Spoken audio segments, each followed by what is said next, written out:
Welcome back.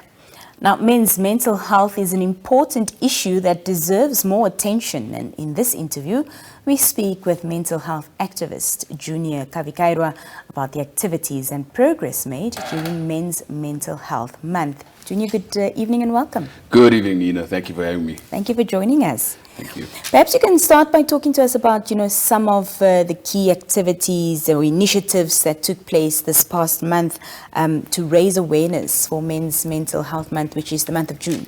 Yeah, I think from my end, mainly, we did several radio interviews. We had our monthly Brotherhood Bonfire, which was a great success. We got some of the feedback from some of the guys that were like, thank you for this platform. And it was just a real joy to see so many guys get together and just talk about issues. The topic this time at hand was showing up first for yourself and then for, showing up for your fellow brothers. And then obviously the radio interviews. There are some more events happening this weekend. There's a youth camp, men's youth camp, where they're going to teach men, young boys how to be men.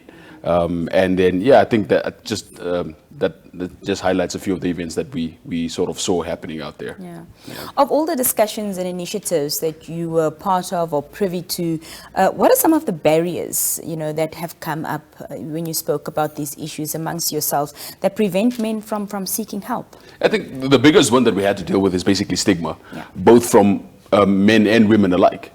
And I think that was what was sad, was that men are stigmatizing men for seeking help. And I didn't realize it initially. I was so focused on, trying to get women to see what men go through, and to realize in this month that there are men as well that are out there that are, telling you, nah, you're weak for seeking help. Therapy is for crazy people and so on. So I think the biggest one that we really need to challenge right now going forward is breaking the stigma, starting with in men ourselves, and then continuing the journey as far as women are concerned, and that stigma of towards weakness in men.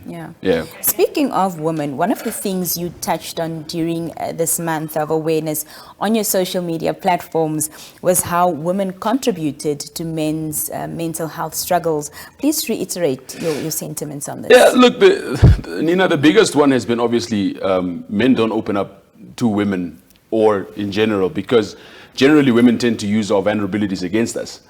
So men shut up because of that. And again, the stereotype or the how we grow up in that, the girl child is allowed to view her emotions. She's allowed to cry when she gets hurt and so on. And as a boy, you're told, toughen up. Men don't cry. Men don't show emotion. So I think it was just trying to help women and trying to understand men and just be like, you know what? This is how you show up for a man that's battling depression or anxiety. No, don't use men's vulnerabilities against them, because if at any point a man opens up to you with vulnerabilities and you use that against him, you've lost him.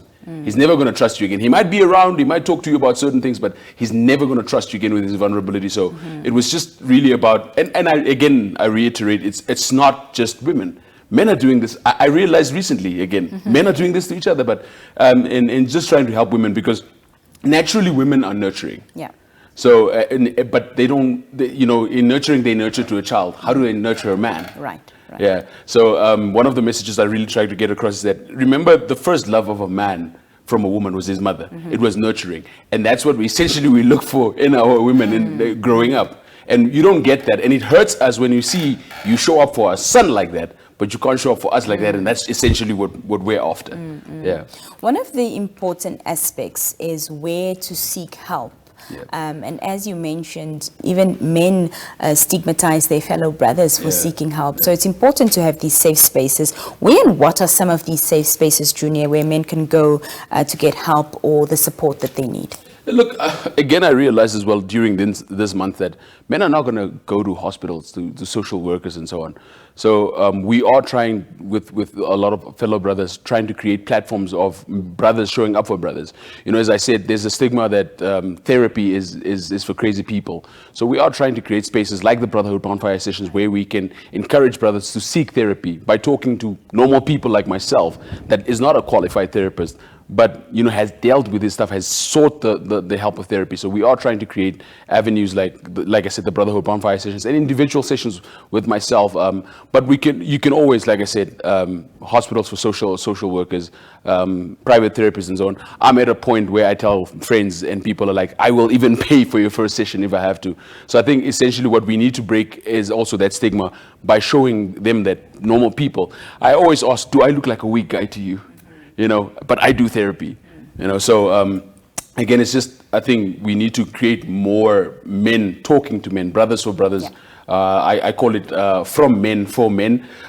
So yeah, we're starting platforms like that. I started recently on my social media series called The 5 Questions, where I have close friends or male friends come on and we ask 5 questions related to mental health. And that's on Instagram every second Wednesday at 8:30. So these are platforms that we're trying to create to just show men that talking isn't a weakness.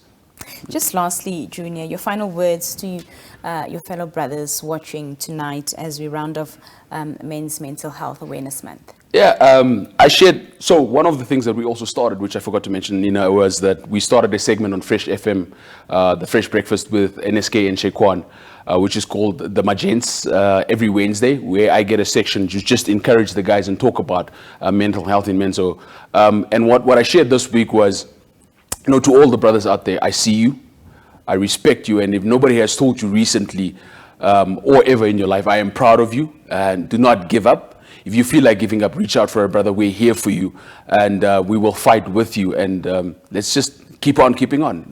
That's the message at the end of the day. We keep on keeping on, and we're here for you. Fantastic. Junior, thank you so much for joining us. It was a pleasure having you. As always, thank you for having me. Thank you so much. Well, there you have it. Some more conversation coming up after this. Stay with us.